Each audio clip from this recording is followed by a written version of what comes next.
রাজ্যে মাধ্যমিক পরীক্ষায় দ্বিতীয় স্থান দখল করল বীরভূমের সিউড়ির প্রিয়তোষ মুখার্জি।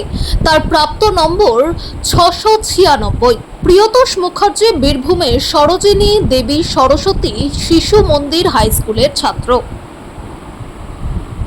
পড়াতে চলে আসুন, পড়লে টেনশন করবে দিয়ে স্যারের স্ত্রী মাঝখানে পড়াতে পড়াতে স্যারকে ফোন করে বলছিল আমি নাকি সেখানে হচ্ছে, আমার বিশ্বাস হচ্ছিল না। ওটা র্যাঙ্ক করবে সেটাও আশা ছিল, এরকম রেজাল্ট আশা করেছিলে? র্যাঙ্ক একটা আশা ছিল। দ্বিতীয় হবে এটা আশা করেছিলে? কেমন লাগছে? না না, একদম ছিল না। মানে সারপ্রাইজিং, আমি নিজে সারপ্রাইজ হয়ে গেলাম। আচ্ছা, কৃতিত্ব কাকে দেবে? মা বাবাকে, আমার স্কুলের দাভাদি ভাইকে, আমার স্যারদেরকে যাদের কাছে পড়েছি। কতক্ষণ পড়াশোনা করতে? ওই তো দিনে কতক্ষণ হবে, রোজ তো একই রকম হতো না। ওই কোয়ালিটি স্টাডি দিনে এবারে 4-5 ঘন্টা থেকে। আর বাবা টিচার পাঁচা হাই স্কুলের, এখন বাবা রিটায়ার করেছে। মা নবীগঞ্জ হাই স্কুলের। আমি ইঞ্জিনিয়ার করি আইআইটি। আজকে সকাল থেকে কি কি করলে? আর টিউশন ছিল। আর কেউ যাবেন না কিন্তু? আর টিউশন ছিল সকাল থেকে দুটো। শুনলে এই তো সুবিধা। তোমার হবি কি? গান শুনে ওয়াকিং করি। ঠিক আছে, তোমাদের নিজের বাড়ি এখানে?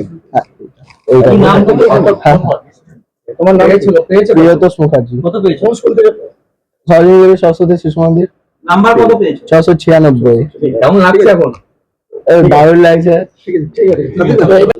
মানে টিভিটা খুলেই প্রথমে তো ফল ঘোষণার সঙ্গে সঙ্গে মাধ্যমিকের যখন ফল ঘোষণা হচ্ছে আমরা দেখছি 103 জন পুরুষ আর মোটামুটি 103 জন ছেলে যারা র্যাঙ্ক করেছে, মেয়েদের 20 জন না কজন দেখলাম। তো তার মধ্যে আমার ছেলে আছে কিনা ভাবছিলাম, পড়াশোনা করে সিরিয়াস, সবাই একটু আশাও করেছিল এবারেও সাফল্য পাবে, কিন্তু তার মধ্যে এতটা সাফল্য। প্রথমেই যখন বললেন যে ডিক্লেয়ার করলেন যে একজন ফার্স্ট আর একজন সেকেন্ড হয়েছে, আমরা তার পরবর্তী ইয়েগুলো র্যাঙ্ক গুলো দেখার চেষ্টা করছি। হঠাৎ করেই বীরভূমের প্রিয়তোষ মুখোপাধ্যায় আমার পুত্র সেকেন্ড হয়েছে, 696 প্রাপ্ত মান। আর পরীক্ষা দিয়ে এসেই মোটামুটি বলেছিল যে আমি ওই 694, 95, 96 মধ্যে পাবো। কেমন লাগছে?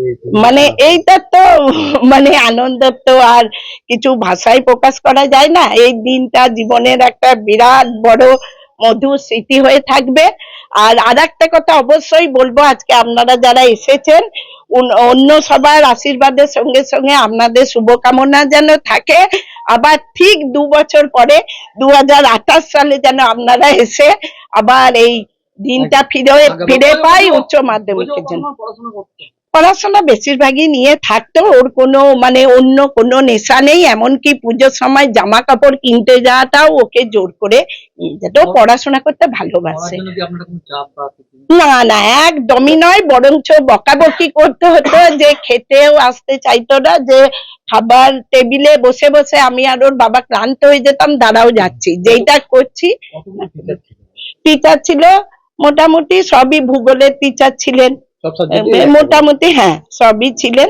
আর আমরা একটু, আর না ইতিহাসের কোনো স্যার ছিলেন না, ওইটা আমার হাজবেন্ডই দেখাতো।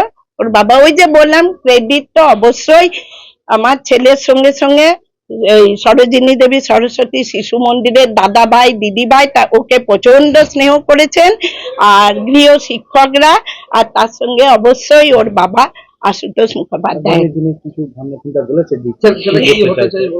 ছেলে তো অনেক রকম ইচ্ছা, এখন ও মানে যেই অ্যাডভান্সটা বেশি পছন্দ করছে, আর তার সঙ্গে পড়াশোনা চলছে।